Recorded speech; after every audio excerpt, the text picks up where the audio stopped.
नमस्कार दोस्तों। आज के वीडियो में हम डिस्कस करेंगे GSCB class 12 mathematics paper solution of July 2022। तो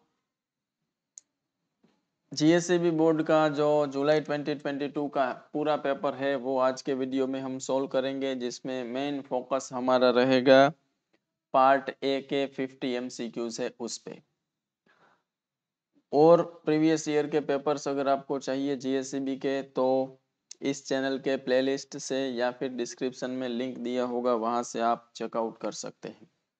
अगर इस सेशन का पीडीएफ आपको चाहिए तो डिस्क्रिप्शन में लिंक होगा, वहां से आप पीडीएफ को भी एक्सेस कर पाएंगे। अगर आप गुडसेट के लिए प्रिपेयर कर रहे हैं तो गुडसेट के प्रीवियस ईयर के पेपर्स भी आपको सॉल्व किए हुए मिल जाएंगे। प्लस सबसे इम्पोर्टेंट चीज़, class 12 mathematics chapter number 1 to chapter number 13 सारे चैप्टर के one shot videos concept plus MCQs अगर आप देखना चाहते हैं तो वो भी आपको प्लेलिस्ट से मिल जाएगा। चलिए बात करते हैं आज के सेशन पे और स्टार्ट करते हैं with the very first question. तो यहाँ पे आपको एक वेक्टर दिया है और पूछा है कि उसका प्रोजेक्शन क्या होगा on the other given vector. तो मतलब बात कुछ ऐसी है कि ये एक वेक्टर है, मान लीजिए ए, और हमें इसका प्रोजेक्शन चाहिए इस वेक्टर के ऊपर।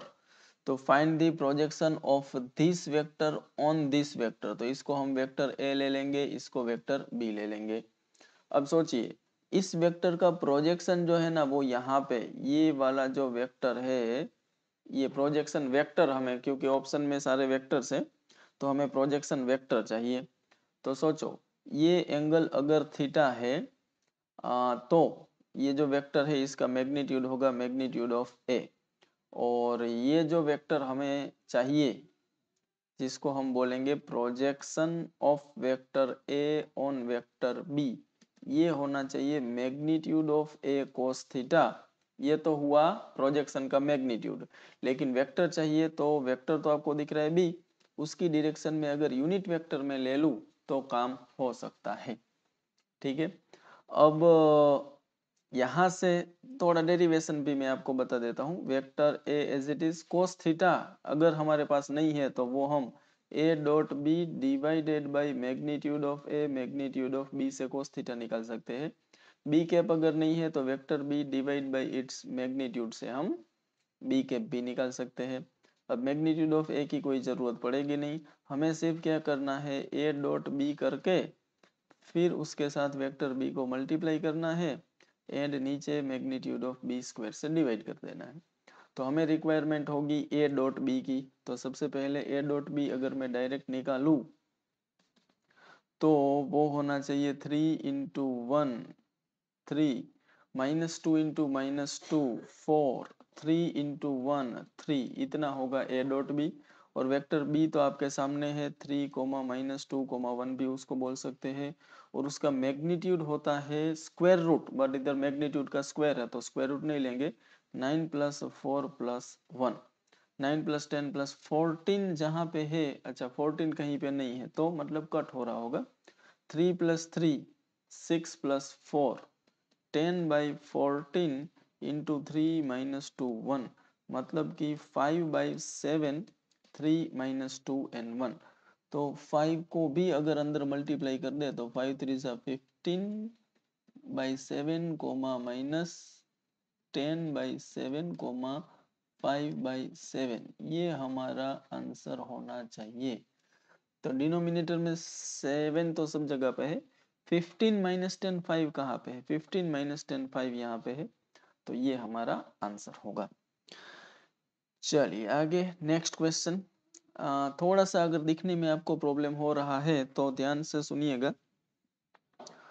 एक यूनिट वेक्टर दिया है ए, मतलब कि एक चीज हमें पता चली कि ए का मैग्नीट्यूड है 1, और हमें दिया है x - a dot x + a 15 है। तो x - a dot x + a ये 15 दिया हुआ है। और अगर आपको पता है कि ये magnitude of x square minus magnitude of A square होता है तो क्वेश्चन यहीं पे खत्म हो जाएगा, क्योंकि ए 1 है तो magnitude of x square minus 1 equal to 15 होगा, मैग्नीट्यूड ऑफ एक्स स्क्वायर 16 होगा, magnitude of x square root निकालेंगे प्लस और माइनस नहीं आएगा क्योंकि मैग्नीट्यूड ऑलवेज पॉजिटिव होता है। और अच्छी बात यह है कि स्क्वायर रूट ऑफ 16 ही आपको ऑप्शन में दिया है। चलिए नेक्स्ट क्वेश्चन, हमें 3 वेक्टर दिए हैं ए बी सी और हमें निकालना है A dot B cross C. क्या आप जानते हैं कि A dot B cross C, इसको डॉट क्रॉस मतलब कि बॉक्स प्रोडक्ट बोलते हैं, box product of 3 vector A B and C, और ये निकलता है डिटर्मिनेंट से। तो ए हमारे पास है 2 comma minus 1 comma minus 3, B है 1 comma minus 2 comma 1 and C is 3 comma minus 1 comma 2। इसका जो डिटर्मिनेंट होगा वही बॉक्स प्रोडक्ट होगा। तो 2 into minus 4 plus 1, minus minus plus 1, जे कैप नेगेटिव होता है, 2 माइनस थ्री के साथ में आएगा माइनस 1 प्लस 3 टू ज़ा 6। So finally minus 4 plus 1 minus 3 into 2 minus 6, 2 minus 3 minus 1 into 1 minus 1, 6 minus 1 5 into minus 3 minus 15. So 15 plus 1 16 plus 6 22 होता है क्या? Yes, -22 is the right answer. अगर किसी को लगे कि मुझे बॉक्स प्रोडक्ट तो नहीं आता है तो आपको क्या करना चाहिए, A dot B cross C find करने के लिए पहले बी क्रॉस सी फाइंड करो, आंसर में आपको एक वेक्टर मिलेगा, उसका डॉट प्रोडक्ट ए वेक्टर के साथ कर दो तो भी आपको आंसर -22 ही मिलेगा। अब क्रॉस प्रोडक्ट कैसे करते हैं वो मत पूछना क्योंकि आपको पता होगा। बी क्रॉस सी का अगर आपको क्रॉस प्रोडक्ट करना है तो I J K and vector B 1 minus 2 1 and vector C 3 minus 1 2, इस तरीके से बी क्रॉस सी निकालना होता है। चलिए आगे बढ़ते हैं नेक्स्ट क्वेश्चन पे। ए बी दो वेक्टर दिए हैं और हमें बोला है find the unit vector perpendicular to both of this two vector. तो पहले तो ए माइनस बी निकालना है, तो ए हमारे पास है 1 माइनस 1 1 एंड बी है 1 2 माइनस 3, इन दोनों का सब्ट्रैक्शन करें तो 1 minus 1 0 minus 1 minus 2 minus 3 1 minus minus plus 1 3, this is A minus B. Now for A plus B सीधा मैं ऐड कर दूं तो 1 plus 1 2 minus 1 plus 2 1 and 1 minus 3 is minus 2। क्या मैं सही जा रहा हूं?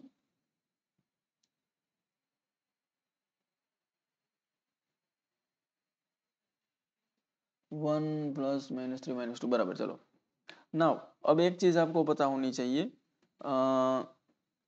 Perpendicular vector to both A and B अगर आपको चाहिए तो वो होता है प्लस और माइनस ए क्रॉस बी, और यूनिट वेक्टर चाहिए तो इसके मैग्नीट्यूड से डिवाइड कर देंगे।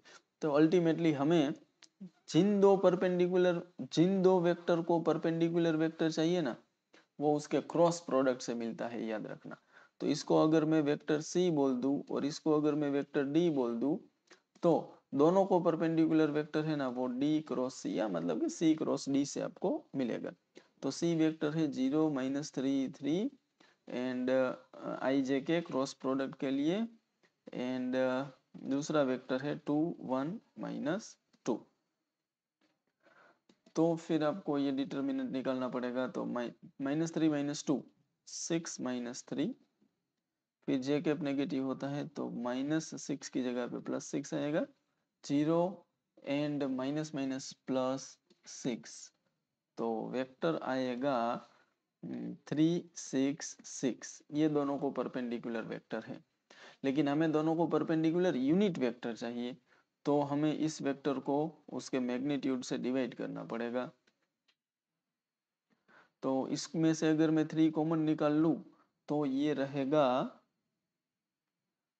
1 2 2।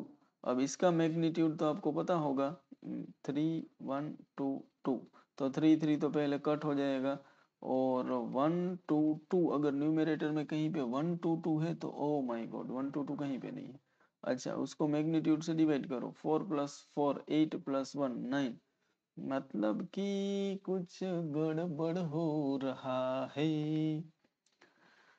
तो ऐसा तो कोई ऑप्शन है नहीं, तो वापस हमें एक बार चेक करना पड़ेगा। ए बराबर है बी बराबर है 1 - 1 0 -1 -2 -3 1 -1, ओ इधर आएगा 4, तो यहाँ पे आ जाएगा 4, तो फिर पूरा सिचुएशन हो जाएगा change.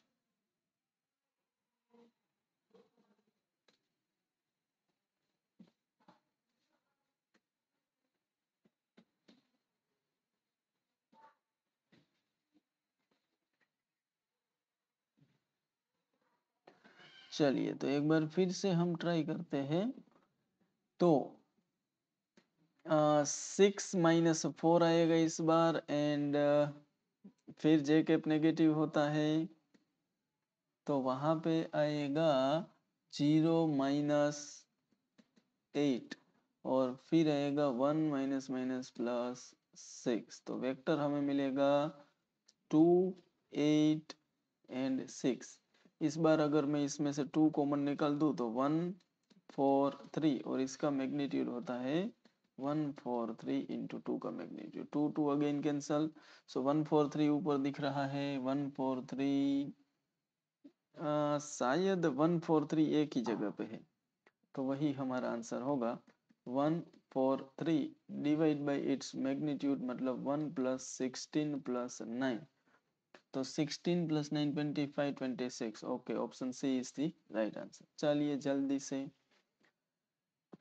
Consider 2 point P and Q whose position vector are this. तो 2 पॉइंट्स हमें दिए हैं, एक पॉइंट है P जिसका पोजीशन वेक्टर है 2a - 3b, दूसरा पॉइंट है Q जिसका पोजीशन वेक्टर है a + 2b। हमें चाहिए find the position vector of R which divides line joining PQ in this ratio externally बोला है भाई, ये सबसे इंपॉर्टेंट वर्ड है। तो पॉइंट आर जो है ना वो कहीं पे बाहर है, लेकिन आपको इजी लगे इसलिए मैं आर यहीं पे ले लेता हूँ, और रेशियो है 2 and 1। कौन सी साइड से है वो भी नहीं बोला है, तो थोड़ा सा प्रॉब्लम हो सकता है, लेकिन चलो देखते हैं। अगर एक्सटर्नल डिवीजन हो रहा है तो रेशियो जो है ना वो 2:1 की जगह पे -2:1 लेना पड़ेगा, ये ध्यान रखना है।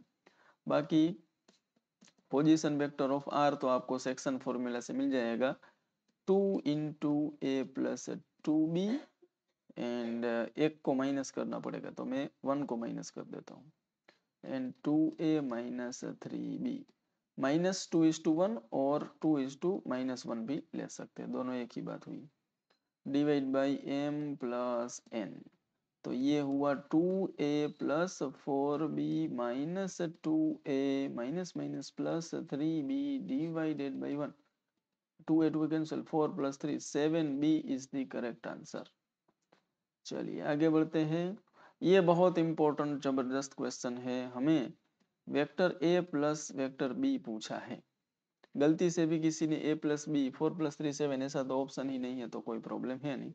तो ये अगर फाइंड करना है ना तो इसका स्क्वायर करके स्टार्ट करना पड़ेगा, और फिर स्क्वायर पता भी होना चाहिए कि a² + b² + 2a.b होता है। अब ए बी का मैग्नीट्यूड तो हमारे पास है, उसका स्क्वायर करेंगे तो 9 + 16 होगा, एंड a.b भी है। कितना अच्छा है देखो, 9 + 16 25 + 10 is 35, which is our answer. Next, अब यहाँ से प्लेन के क्वेश्चन हो रहे स्टार्ट होंगे, लाइन एंड प्लेन, अभी तक वेक्टर चल रहा था। Now angle between 2 straight line, angle between 2 lines, तो पहली लाइन जो है उसका डायरेक्शन की अगर बात करें तो पहले इधर देखना पड़ेगा, ये आपको पता होगा XYZ के कोएफिशिएंट 1 1 1 होने चाहिए, तभी आपको डिनोमिनेटर से उस लाइन की डायरेक्शन मिलती है। अच्छी बात है कि दोनों लाइन में सीधा आपको डायरेक्शन मिल जाएगा, और इन दोनों के बीच का अगर आपको एंगल चाहिए तो आपको डॉट प्रोडक्ट से मिलेगा, b1.b2 equal to magnitude of b1 magnitude of b2 into cos theta. b1.b2 होगा 2 + 6 - 8, ये तो 0 हो गया। तो डॉट प्रोडक्ट 0 मतलब 90 डिग्री, सीधा ही आंसर है। बाकी ये मैग्नीट्यूड आप कुछ भी निकालो, लेकिन फाइनली आपका इधर 0 आ गया है तो cos थीटा 0 ही आने वाला है और ये π/2 मतलब 90 डिग्री पे ही ऐसा होता है। चलिए next question, distance of the point from the plane.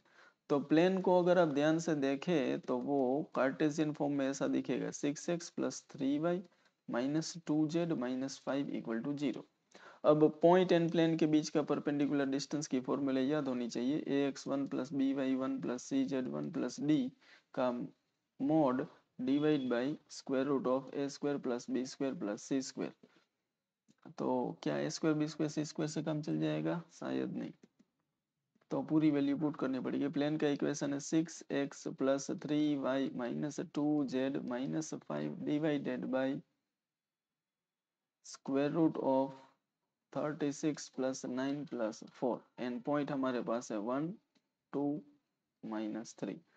तो 36 + 9 45 + 4 49 का √7। तो सी या डी में से कोई भी एक आंसर आना चाहिए। फिर कट होके कुछ और भी आ सकता है। 6 6 12 एंड 3 2 6। ओ ये भी प्लस कट नहीं होगा। 6 + 6 + 6 18 - 5 इज 13 और नीचे है 7। So 13/7 is the right answer. चलिए जल्दी से next, angle between line and plane पूछा है भाई। तो सबसे पहले अब देखो इधर y का कोएफिशिएंट -1 है, तो लाइन की जो डायरेक्शन है ना वो 2 -3 -6 हो जाएगी भाई। अगर ये सारी चीजें आपको नहीं पता है तो वन शॉट वीडियोस देख लीजिए 3D का। और प्लेन का जो नॉर्मल है वो XYZ के कोएफिशिएंट से मिलता है 10 - 2 11। और आपको एक चीज याद होगी कि एंगल जो है ना वो लाइन एंड प्लेन का साइन इनवर्स में होता है B.N divide by magnitude of B and magnitude of N। And एक और चीज कि यहाँ पे मॉड B होता है, तो ये भी ध्यान रखने वाली बात है। साइन इनवर्स दोनों का डॉट प्रोडक्ट करें तो 20 + 6 - 66 डिवाइडेड बाई √B मतलब 4 + 9 + 36 एंड मैग्नीट्यूड ऑफ n इधर आएगा n मतलब होगा 100 + 4 + 1 to 1।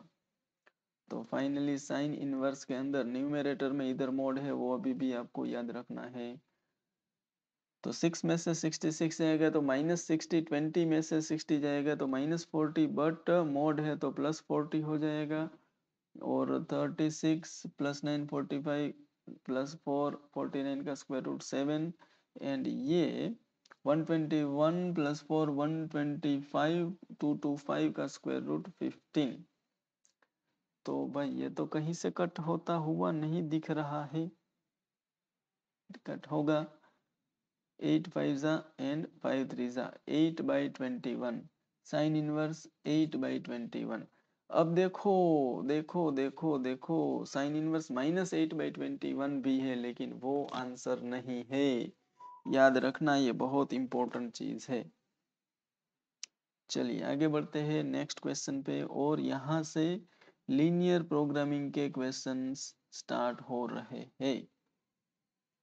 तो हमें एक ऑब्जेक्टिव फंक्शन दिया है, कुछ इनइक्वालिटीज दी है और हमें बोला है कि वैल्यू ऑफ ऑब्जेक्टिव फंक्शन वो कॉर्नर पॉइंट्स भी हमें सारे दे दिए हैं, हमें सिर्फ z की मिनिमम वैल्यू बतानी है। तो z की वैल्यू है -50x + 20y और इसकी मिनिमम वैल्यू कोई एक कॉर्नर पॉइंट पे ही होगी। तो कॉर्नर पॉइंट सारे हम ले लेंगे 0 5 0 3 1 0 एंड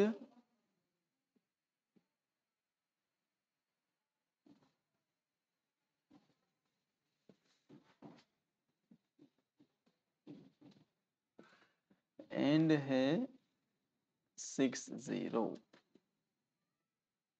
तो क्योंकि ये 50 नेगेटिव है तो मुझे लगता है 6 0 पे ही हमारा काम बन जाएगा। 6 35 -300 और यही, ओ माय गॉड कौन से पॉइंट पे है, तो 6 0 पे होना चाहिए। फिर भी एक बार चेक कर लेते हैं।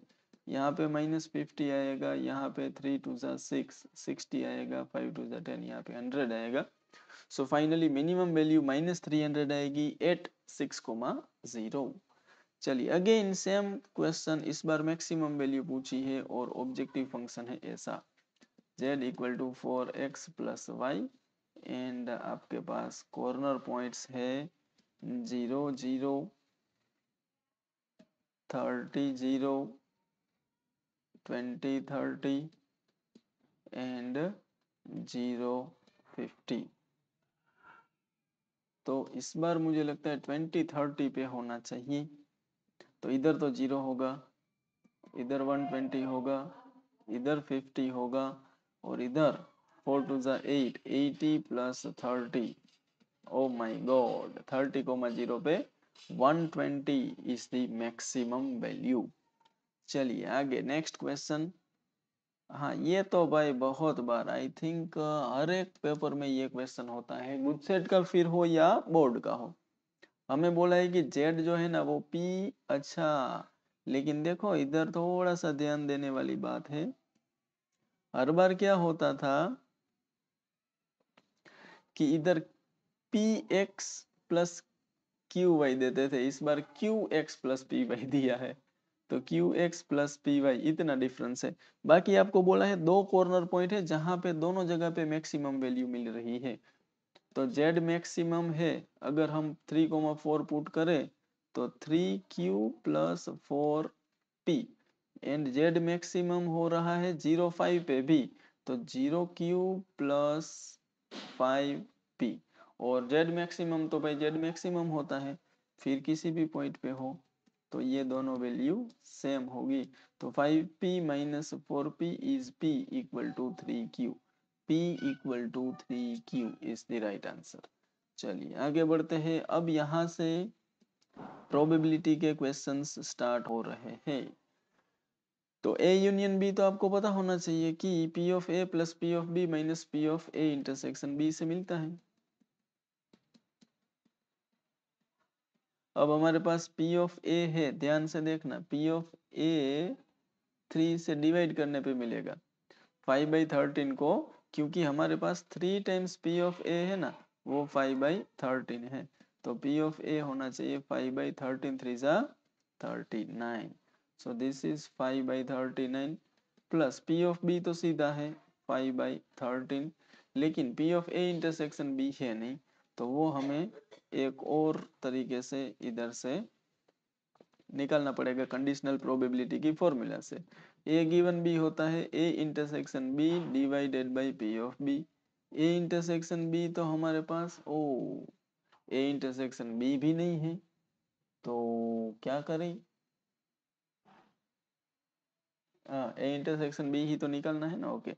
तो ए गिवन बी इज 3/5 और पी ऑफ बी अगर मल्टीप्लाई करूँ 5/13 तो ये होगा P of A intersection B, 5 I cancel 3/13, this is 3/13, तो 39 आएगा एलसीएम, 5 प्लस 5 3 ज़ा 15 माइनस 3 3 ज़ा 9, 20 माइनस 9 इज 11/39 और ये हमारा करेक्ट आंसर होगा।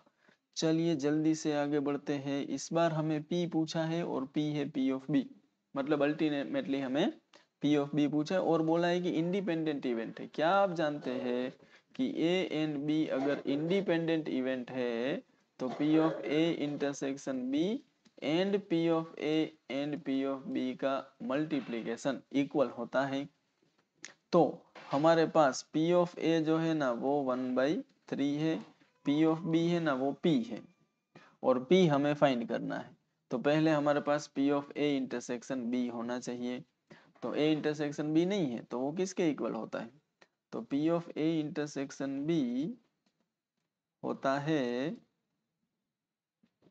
P of A plus P of B minus P of A union B, तो P ऑफ A हमारे पास है 1/3, P ऑफ B है P and P of A union B है 2/5, तो ये सारी वैल्यूज अगर हम इधर पुट कर दे तो हमें P मिल सकता है, लेकिन पहले थोड़ा सा सिंप्लीफाई कर लेते हैं, तो एलसीएम आएगा 15 और यहाँ पे आएगा 5 प्लस 15P माइनस 6, बोले तो 15P minus 1 divided by 15. So this is 15p minus 1 divided by 15. ये 5 3 जा 15 हो जाएगा. So 15p minus 1 equal to 5p. So 10p equal to 1. So p equal to 1 by 10 is the right answer. चलिए एक और probability का question, और यहाँ पे हमें कौन ट्रू है वो बताना है. तो सोचो P of A given B है ना, वो 1 कब होता है? जब P of A intersection B and P of B दोनों इक्वल हो जाए. तो कौन से सिचुएशन में दोनों इक्वल होंगे? तो A अगर नल सेट है ना तो फिर ये 1 नहीं 0 होना चाहिए. A और B अगर दोनों इक्वल है तो इंटरसेक्शन भी आएगा, ये आ सकता है.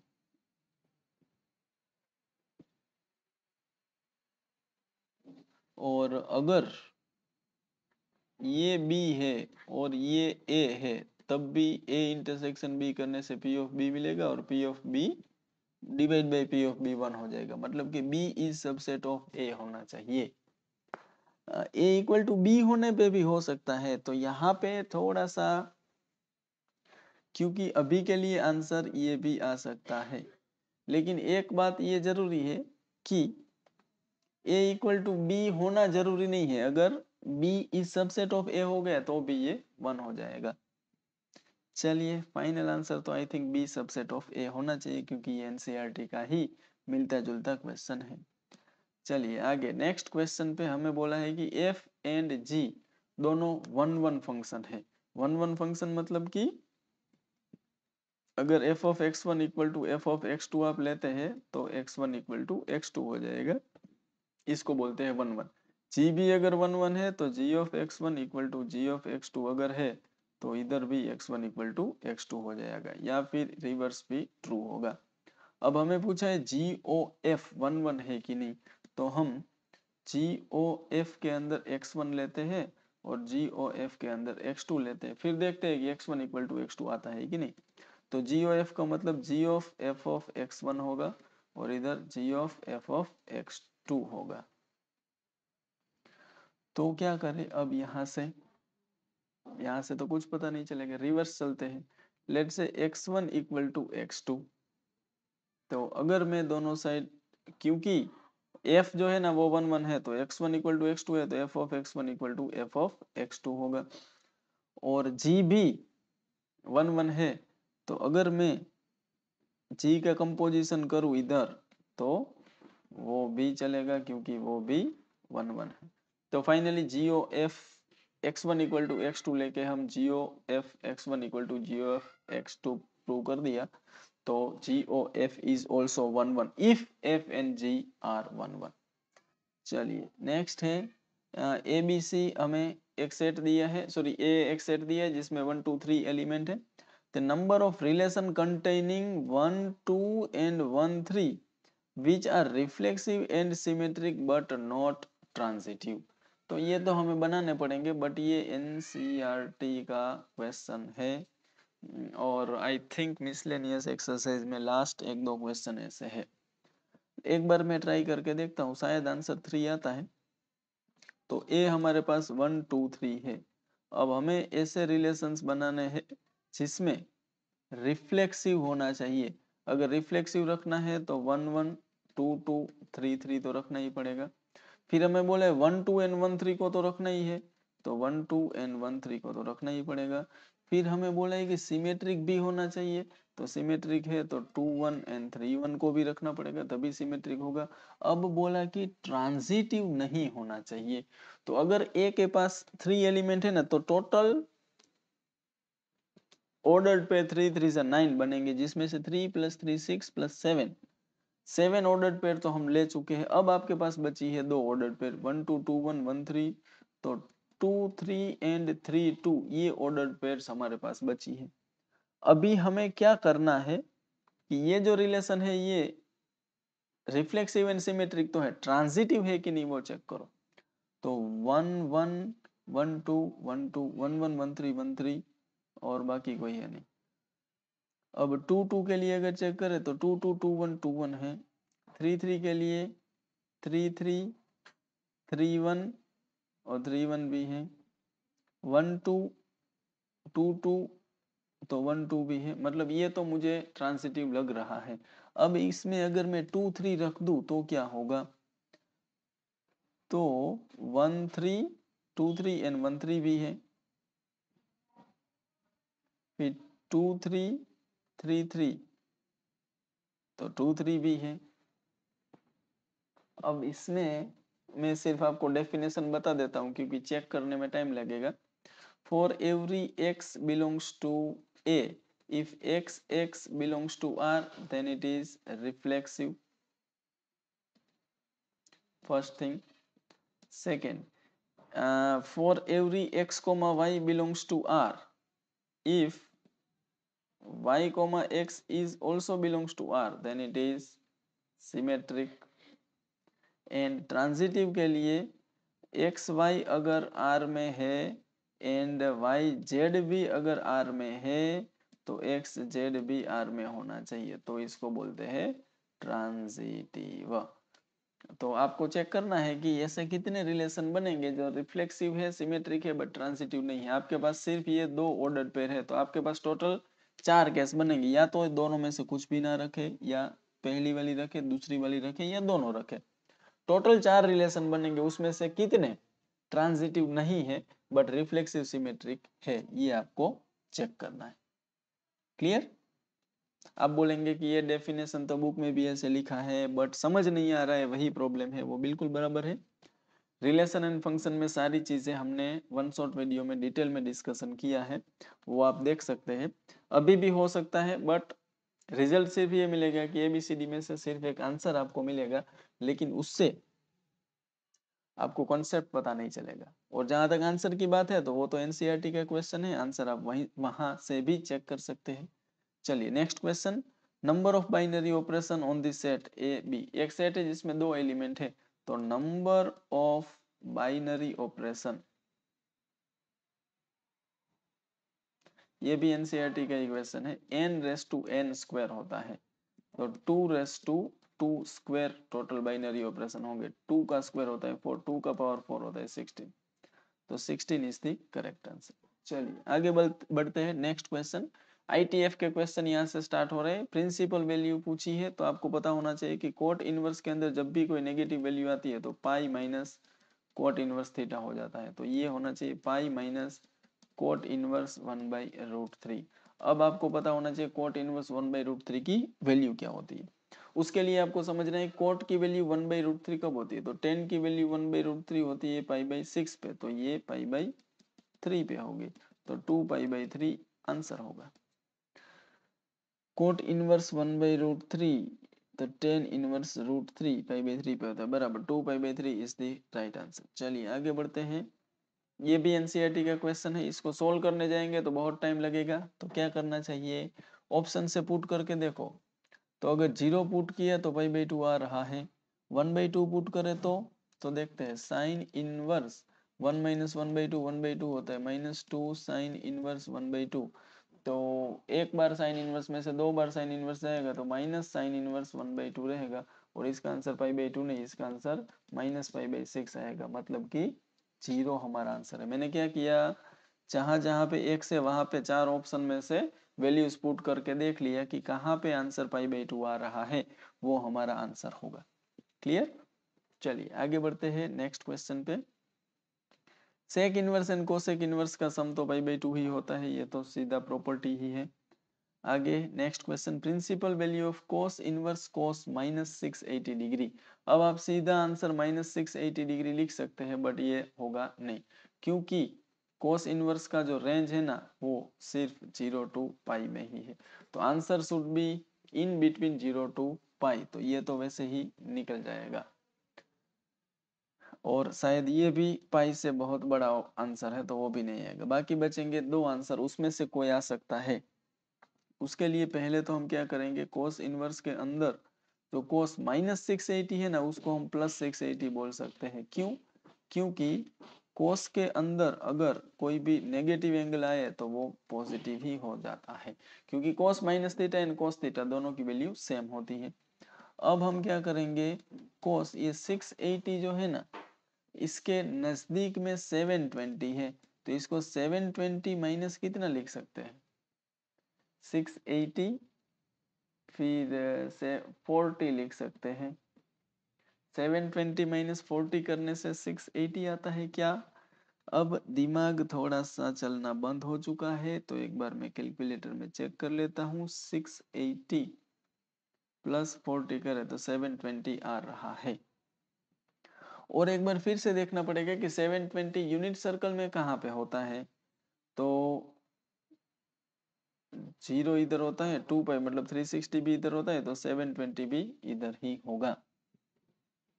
और उसमें से कुछ माइनस करेंगे तो फोर्थ क्वाड्रेंट में, तो आपका आंसर, लेकिन अच्छा उसमें तो कुछ चेक करने की जरूरत नहीं क्योंकि cos 680 पहले था, अभी भी cos 680 है।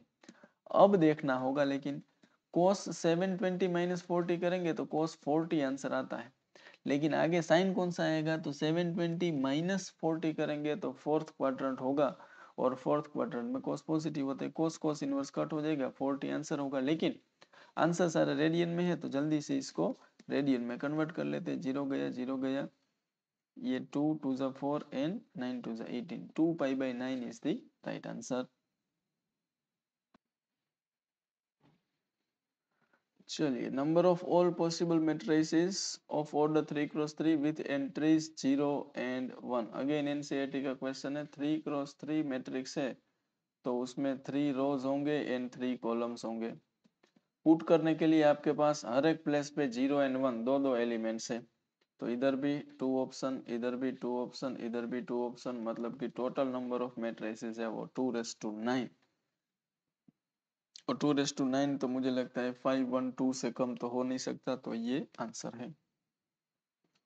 नाउ x का ऑर्डर है ना वो 2 क्रॉस, हमें चाहिए order of 7x minus 5z, जिसमें x का ऑर्डर है 2 क्रॉस n एंड z का ऑर्डर है 2 क्रॉस p। देखो भाई, अगर मैट्रिक्स x को मैं 7 से मल्टीप्लाई करूँ तो उसका ऑर्डर तो चेंज होने वाला है नहीं। अगर मैं मैट्रिक्स z को 5 से मल्टीप्लाई करूँ तो उसका भी ऑर्डर चेंज होने वाला है नहीं। अब 7x एंड माइनस 5p, ये सब्ट्रैक्शन तभी कर सकते हैं अगर 7x का जो ऑर्डर है एंड 5z का जो ऑर्डर है वो दोनों सेम हो। मतलब कि आपको आंसर में जो भी मिलेगा मैट्रिक्स, उसका ऑर्डर या तो 2 क्रॉस n होगा, या फिर उसका जो ऑर्डर है वो 2 क्रॉस p होगा। कैसे? क्योंकि 2 cross n and 2 cross p दोनों सेम है, तो 2 cross n is the right answer. चलिए, एक मैट्रिक्स का ट्रांसपोज दिया है और हमें दिया है a प्लस ए ट्रांसपोज आई है, तो अल्फा की वैल्यू फाइंड करनी है। तो मैं क्या करूंगा, a plus A transpose equal to I जो दिया है ना, उसमें थोड़ा सा स्मार्टली खेलूंगा कि ए डैश में पहला वाला जो एलिमेंट है ना a11, वो cos अल्फा है। अब अगर मैं a लूं तो मतलब इसका भी एक बार फिर से ट्रांसपोज करूं तो वहां पे तो cos अल्फा ही आने वाला है।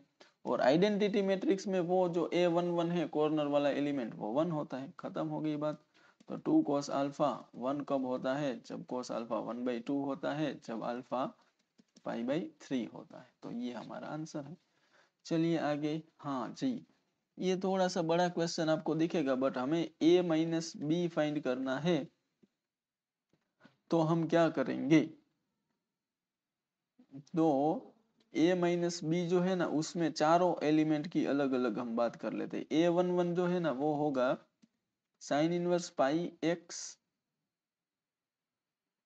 And minus minus plus cos inverse pi x. और आगे अगर देखें तो दोनों में 1/पाई है, तो वो तो रहेगा ही।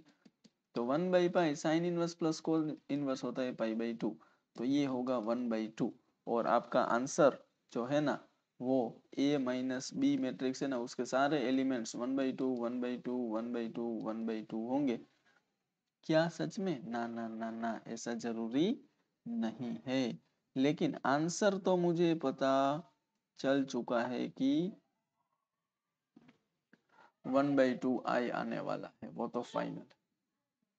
अब कैसे, वो सोचने वाली बात है। उसके लिए हम क्या करेंगे, 1 2 उसके बाजू वाला एलिमेंट भी अगर फाइंड करें तो उसमें भी 1/पाई तो है, now tan inverse x by pi, और इधर आएगा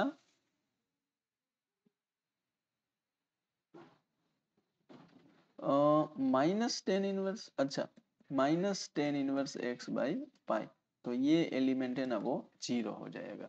मतलब कि a माइनस बी है ना वो 1 0 आया, तो अब कॉमन सेंस की बात है कि इधर ऐसा ही होगा। इसमें से 1/2 कॉमन निकाले तो 1 0 0 1 हो जाएगा, जिसको हम बोलते हैं I, identity matrix. That's why answer is 1/2 into I. चलिए, दो डिटर्मिनेंट दिया हमें, x की वैल्यू फाइंड करने के लिए बोला है, तो क्या मैं x की वैल्यू 2 ले लूं, क्या मैं x की वैल्यू 4 ले लूं? लेकिन मुझे लगता है आंसर 2 होगा नहीं, 4 तो ऑप्शन में भी नहीं है। डिटर्मिनेंट में याद रखना, जैसे मैट्रिक्स में एलिमेंट्स का कंपैरिजन होता है वैसे नहीं होता है। तो डिटर्मिनेंट में दोनों डिटर्मिनेंट की वैल्यू को कंपेयर करना पड़ेगा। तो फर्स्ट डिटर्मिनेंट की वैल्यू होगी 3 माइनस एक्स स्क्वायर, और सेकेंड डिटर्मिनेंट की वैल्यू होगी 3 minus 8। So 3 minus x square equal to minus 5, मतलब कि 3 plus 5 equal to X square. तो X square is 8, then X should be plus और माइनस स्क्वायर रूट ऑफ 8 होता है 2 root 2। So plus और minus 2 root 2 is the answer. Which of the following is correct? Determinant is A square matrix? ना, determinant square matrix थोड़ी होता है वो, square matrix. अच्छा आगे देखते हैं। Determinant is a number associated with a matrix, नहीं, determinant is a number associated with the square matrix. ये भी एनसीईआरटी का सेम एमसीक्यू है। चलिए, एपी में है एबीसी, क्या आपको पता है एबीसी एपी में है, मतलब कि बी एंड ए का difference and C and B का डिफरेंस सेम होगा, मतलब कि 2b equal to A plus C होगा। देखो, इधर है ए, इधर है सी। अगर मैं एक काम करूं कि R1 में R1 प्लस R3 कर दूं, तो वैसे आंसर 0 होगा, वो पहले से बता दूं। तो हमारा फर्स्ट जो रो है ना वो बन जाएगा 2x प्लस 4 प्लस 2 6, फिर 2x plus 8 and 2x plus 2a plus 2c। अब अगर आप देखें तो ये x प्लस 3 है, यहाँ पे उसका डबल है, यहाँ पे x प्लस 4 है, यहाँ पे उसका डबल है, यहाँ पे x प्लस 2 भी है, और ये उसका डबल है। देखो, क्योंकि b तो a प्लस सी है, मतलब कि R1 एंड R2 first two rows identical तो नहीं बट इक्वल प्रोपोर्शन में हो गई, तो डिटर्मिनेंट की वैल्यू 0 होती है, प्रॉपर्टी ऑफ डिटर्मिनेंट से। चलिए नेक्स्ट, x इक्वल टू 2 पे कंटिन्यूअस अगर है ना कोई फंक्शन, तो limit x tends to 2 plus f of x and limit x tends to 2 minus F of x, बोले तो right hand limit and left hand limit equal होगा, तभी फंक्शन कंटिन्यूअस होता है। यहाँ से आपको राइट हैंड लिमिट मिलता है, यहाँ से आपको लेफ्ट हैंड लिमिट मिलता है। तो लेफ्ट हैंड लिमिट के लिए हमारा फंक्शन हो, सॉरी राइट हैंड लिमिट के लिए हमारा फंक्शन हो जाएगा 3, एंड लेफ्ट हैंड लिमिट के लिए हमारा फंक्शन हो जाएगा के एक्स स्क्वायर। तो ये तो कांस्टेंट हो गया। इसमें हम क्या करेंगे, x के प्लेस पे -2, वैसे स्क्वायर है तो -2 रखने से भी कोई फर्क नहीं पड़ेगा, बट रखना होता है 2। माइनस साइन इंडिकेट करती है डायरेक्शन की, 2 की लेफ्ट साइड का लिमिट आप ले रहे हैं। So finally answer is 3/4। चलिए नेक्स्ट, एफ ऑफ एक्स अगर टेन इनवर्स एक्स है तो एफ डैश 0 के लिए हमें पहले तो एफ डैश एक्स फाइंड करना पड़ेगा। उसके लिए आपको याद होना चाहिए कि टेन इनवर्स का डेरिवेटिव 1/1 प्लस एक्स स्क्वायर होता है। अब अगर इसमें 0 रखे तो राइट हैंड साइड में जहां जहां पे x है सब जगह पे 0 रखने से आंसर मिलेगा 1, और वही आंसर थे। नाउ मीन वैल्यू थियरम है भाई, तो मीन वैल्यू थियरम आपको याद है, function should be continuous, it should be differentiable and f of a and f of b, मतलब एफ ऑफ 1 तो 2 है एंड एफ ऑफ 3 जो है ना वो 3 प्लस 1/3 बोले तो 10/3 है, and f of 1 and f of 3 equal नहीं है, तो मीन वैल्यू थियरम अप्लाई तो होगा। और उसके लिए हमें c फाइंड करना पड़ेगा, और वो होता है F dash c equal to F of B minus F of A divide by B minus A से। F dash F of X अगर x प्लस 1/x है तो एफ डैश एक्स होगा 1 - 1/x स्क्वायर, तो एफ डैश सी होगा 1 - 1/c square. F of B हमारे पास है 10/3, एफ ऑफ ए है 2 एंड डिवाइडेड बाय 3 माइनस 1 बोले तो 2। So 1 minus 1/c² equal to 10 minus 3 2 ज़ा 6 मतलब 4/3 एंड इधर 2 2 2 ज़ा 4। सो 1 minus 2/3 is 1/c², 3 minus 2 1/3 is 1/c², so c should be plus और माइनस √3, बट 1 एंड 3 के बीच में तो सिर्फ √3 ही आएगा। चलिए नेक्स्ट, अगेन आपको पूछा है value of A for which function is increasing on this interval. तो ये थोड़ा सा मुश्किल क्वेश्चन है, अगर एक्सप्लेन करने जाएंगे तो टाइम लगेगा। हम क्या करते हैं, सीधा ऑप्शन से चेक करते हैं। पहले अगर मैं 1 पुट करूँ ए की जगह पे, तो एफ ऑफ एक्स मुझे मिलेगा x² प्लस एक्स प्लस 1, और अगर इसका डेरिवेटिव किया तो 2x प्लस 1 आएगा। और अगर x की वैल्यू 1 to 2 में है, पॉजिटिव है, तो ये फंक्शन ऑलवेज पॉजिटिव रहेगा, तो इंक्रीजिंग फंक्शन होगा। लेकिन मुझे लगता है क्वेश्चन में कुछ गड़बड़ है, क्योंकि अगर मैं x की वैल्यू a की वैल्यू 2 भी लेता हूँ तो क्या होगा, तो फंक्शन मेरा बनेगा x² प्लस 2x प्लस 1, और इसका अगर मैं डेरिवेटिव करूं तो मुझे मिलेगा 2x प्लस 2। अगर x की वैल्यू 1 to 2 में है ना, तो ये भी पॉजिटिव है, तो यहाँ पे भी इंक्रीजिंग होगा।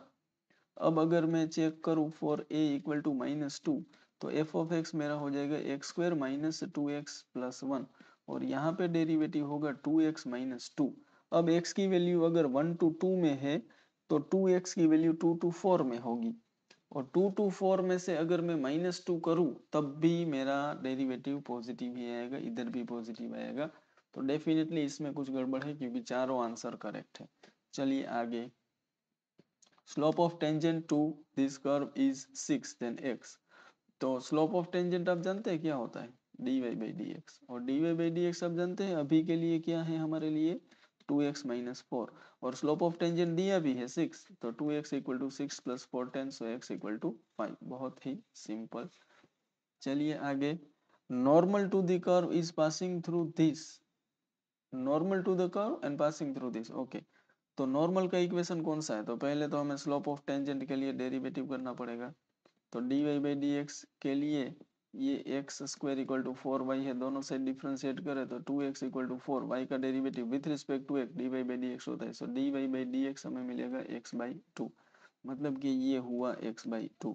अब हमें चाहिए dy/dx कहाँ पे, एट 2,1, तो ये 2/2 मतलब कि 1 हो गया। ये तो स्लोप ऑफ टेंजेंट है भाई, स्लोप ऑफ नॉर्मल इसका ऑपोजिट इनवर्स होता है, तो स्लोप -1 है एंड लाइन है वो 2,1 से पास हो रही है, तो स्लोप पॉइंट फॉर्म से इसका इक्वेशन होना चाहिए y minus y1 equal to m into x minus x1, y minus 1 equal to -1 x minus 2, तो y minus 1 equal to minus x plus 2, so x plus y minus 3 equal to 0, x plus y equal to 3 is the answer। चलिए आगे, approximate change in volume, तो approximation application of derivative del v by del x होता है approximately equal to dv by dx, तो del v अगर चाहिए तो dv by dx into del x करना पड़ेगा।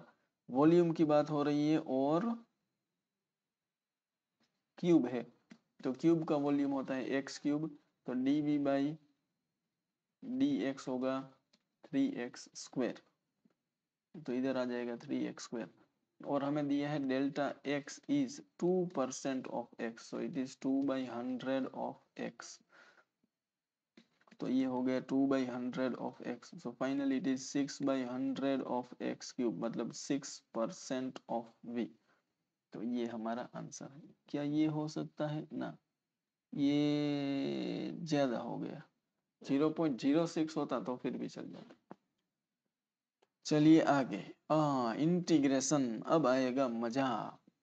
तो tan एंड sec जब भी आए तो आपको पता होना चाहिए tan x equal to t लेना होता है, तो sec² x dx equal to dt हो जाएगा। लेकिन इससे पहले कुछ अरेंजमेंट करने पड़ेंगे, tan⁻x, इसमें से sec² x अलग, sec² x अलग। अब sec² x dx की जगह पे तो dt आ जाएगा, लेकिन इधर पहले हमें sec² 1 प्लस tan² x करना पड़ेगा, फिर sec² x dx हो जाएगा। और वैसे आप देखें तो सब्स्टिट्यूशन की भी अब जरूरत नहीं पड़नी चाहिए।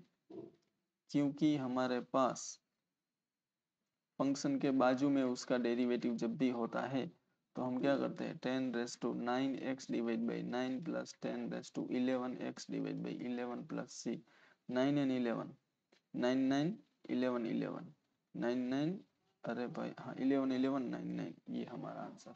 यहाँ पे अगर आप समझे हैं तो एफ ऑफ एक्स की पावर n था और बाजू में उसका डेरिवेटिव था तो इंटीग्रेशन इसका होता है F of X raise to n plus one divide by n plus one plus C. ये वाला कंसेप्ट अप्लाई किया है। Next solution of differential equation, तो इसमें तो क्या y dx minus x D Y equal to 0 हो जाएगा, y dx equal to x D Y हो जाएगा, dx divide by X equal to dy by Y हो जाएगा।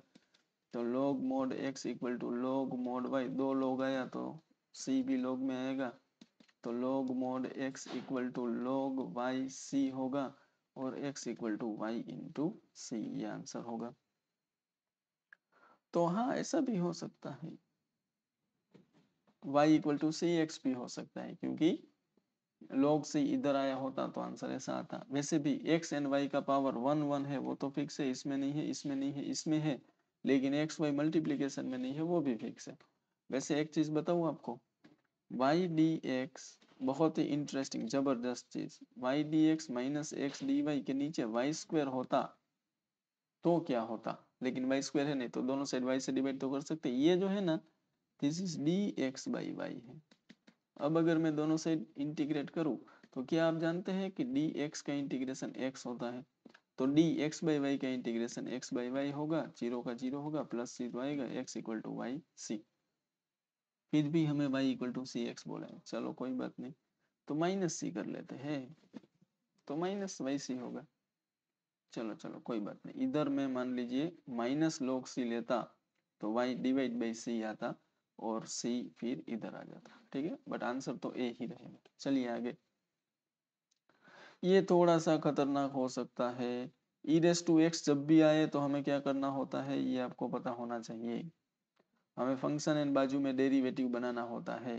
तो इधर जो एक्स स्क्वायर प्लस वन है ना, इसकी जगह पे x square minus one and plus two करेंगे, फिर x प्लस वन दोनों को सेपरेट देंगे, लेकिन उससे पहले भी हम इसको x plus one X minus one लिखेंगे, फिर x प्लस वन का होल स्क्वायर दोनों जगह पे सेपरेट देंगे।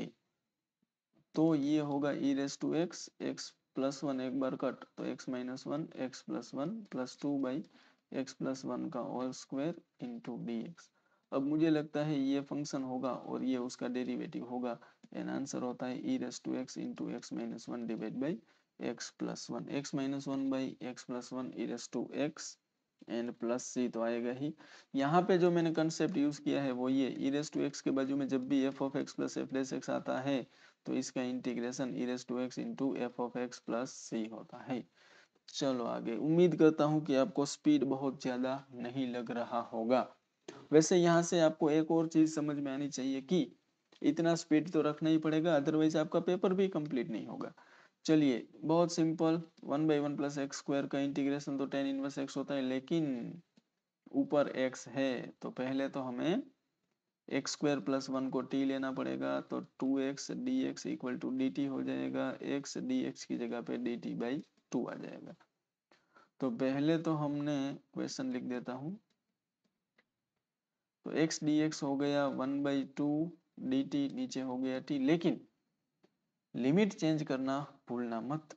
यहाँ पे टू पुट करेंगे तो टू टू से फोर प्लस वन, जहाँ टू था वहां पे फाइव हो जाएगा, एंड थ्री पुट करेंगे तो थ्री थ्री से नाइन प्लस वन, इधर टेन हो जाएगा। तो one by two log mod t and limit है five to ten, so it will be one by two log ten minus log five होता है log टेन बाई फाइव और ये होता है log टू। तो one by two log two, या फिर इसको कुछ लोग log रूट टू भी बोल सकते हैं, लेकिन one by two log two दिया है वो ही आंसर होगा।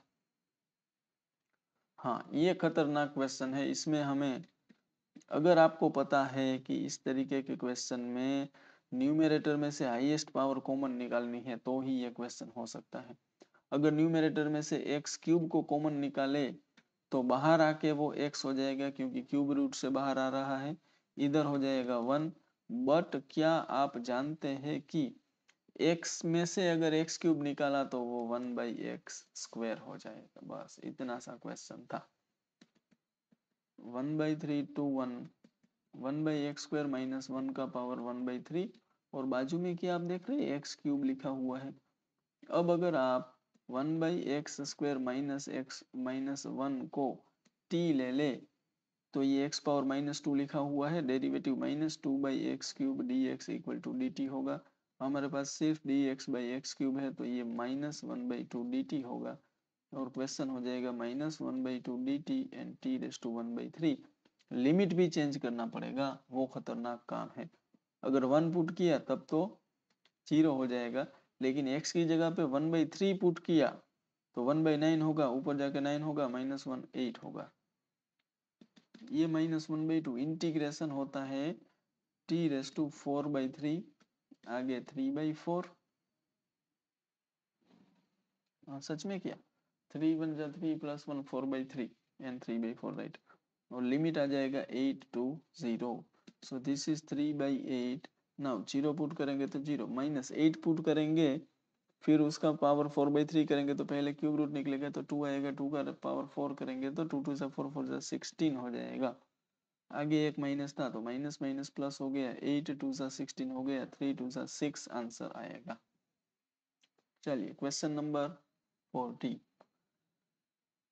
ये बहुत खतरनाक है भाई। हमें पूछा है इंटीग्रेशन चाहिए 0 to 1 में e⁻t डिवाइड बाई t+1 के होल स्क्वायर का। तो इसमें ये समझ में आना आई थिंक बहुत मुश्किल है कि यहाँ पे आपको इंटीग्रेशन बाय पार्ट से इसको सोल्व करना है, और उसमें भी इसको u लेना है, इसको v लेना है। तो फिर रूल आपको याद होना चाहिए, u as it is and integration of v minus differentiation of u। 1/x² का -1/x होता है, यानी इसका इंटीग्रेशन e⁻t। एक बार फिर से इंटीग्रेशन, और लिमिट आएगा 0 to 1। तो ये 0 to 1 है तो वो तो a हो जाएगा। तो ये e⁻t डिवाइड बाई t+1 का होल स्क्वायर प्लस a, और पूरे का लिमिट भी तो आएगा 0 to 1। तो पहले आ गया 1 तो e⁻1, 1 + 1 2, 2 का स्क्वायर 4 प्लस a, और दूसरी बार 0 पुट करेंगे तो e⁻0 1, और ये 1 प्लस a का तो a ही रहेगा। तो a तो गया भाई, लेकिन a तो सारे ऑप्शन में है तो क्या करें। अच्छा सॉरी, उधर तो एक बार लिमिट पुट हम कर चुके थे, तो फिर हमें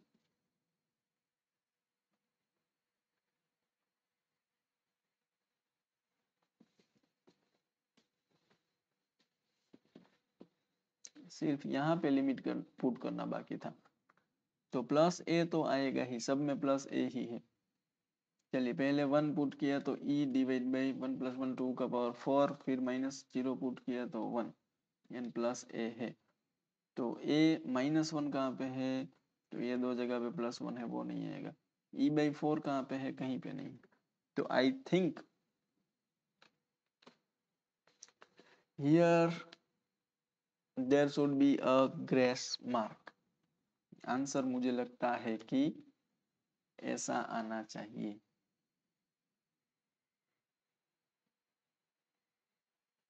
चलिए आगे बढ़ते हैं नेक्स्ट क्वेश्चन पे। ये बहुत सिंपल, सिंपल मतलब अगर किया है तो बहुत simple. e⁻x plus e⁻x dx। e⁻x को हम लिख सकते हैं e⁻x प्लस 1/e⁻x, और फिर अगर एलसीएम लेंगे तो ये e⁻x का स्क्वायर प्लस 1 और ऊपर e⁻x dx। अब अगर मैं e⁻x को t ले लूँ तो e⁻x dx equal to dt हो जाएगा, और क्वेश्चन बन जाएगा dt divide by t square plus 1, और ये होता है tan इनवर्स t, और ये होता है tan inverse e⁻x plus c। चलिए अगेन थोड़ी देर पहले जो किया था वही बात है कि इसमें से x का हाईएस्ट पावर कॉमन निकालो। तो जैसे ही x का हाईएस्ट पावर कॉमन निकालेंगे तो बाहर x आएगा, क्योंकि वो 4th रूट से बाहर आ रहा है, और इधर हो जाएगा x क्यूब, नीचे है x पावर 5। तो क्वेश्चन बन जाएगा 1 माइनस 1/x³ के बाजू में 1/x⁴ एंड dx। अब आपको क्या करना है पता है, 1 माइनस 1/x³ को t लेना है तो x का पावर -3 आगे आएगा तो minus minus +3 divide by x⁴ dx equal to dt। हमारे पास है dx डिवाइड बाई x⁴ तो इट इज 1/3 dt। सारी वैल्यूज पुट करेंगे तो 1/3 dt एंड t, तो इसका 1/4 भी है पावर, वो भूलना मत। तो फिर ये 1/3 t का पावर 1/4 मतलब t का पावर π/4 एंड आगे 4/5 प्लस c। t की वैल्यू वापस रख देंगे तो 4/15 कहाँ पे, 4/15 सब जगह पे है। t का पावर π/4 कहाँ पे है, π/4 दो जगह पे है, लेकिन वो कुछ भी हो सकता है भाई इधर। तो ये 1 माइनस 1/x³ भी है, 4/15 भी है, पावर में 5/4 भी है। चलिए, area bounded by this two parabola, बहुत इंटरेस्टिंग और जबरदस्त चीज बता रहा हूँ। अगर आप इसमें इंटीग्रेशन से गए तो मर जाएंगे। आपको याद रखना है y² = 4ax and x² = 4by के बीच का जो एरिया है ना, वो x का कोएफिशिएंट इंटू y का कोएफिशिएंट डिवाइड बाई 3 इतना होता है, याद रखना। तो अभी के लिए ये दो पैराबोला है, इसमें से y का कोएफिशिएंट है 1, इसमें x का कोएफिशिएंट है 1 divide by 3, so 1/3 is the required area. आगे y equal to cos x का एरिया चाहिए हमें 0 to 2π में। तो पहले तो cos x का ग्राफ पता होना चाहिए कैसा होता है। ये 0 है, यहाँ पे पाई होगा और यहाँ पे 2π होगा, मतलब कि 0 to π में जितना एरिया बनेगा उसका डबल एरिया बनेगा। हम ये वाला एरिया फाइंड कर रहे हैं।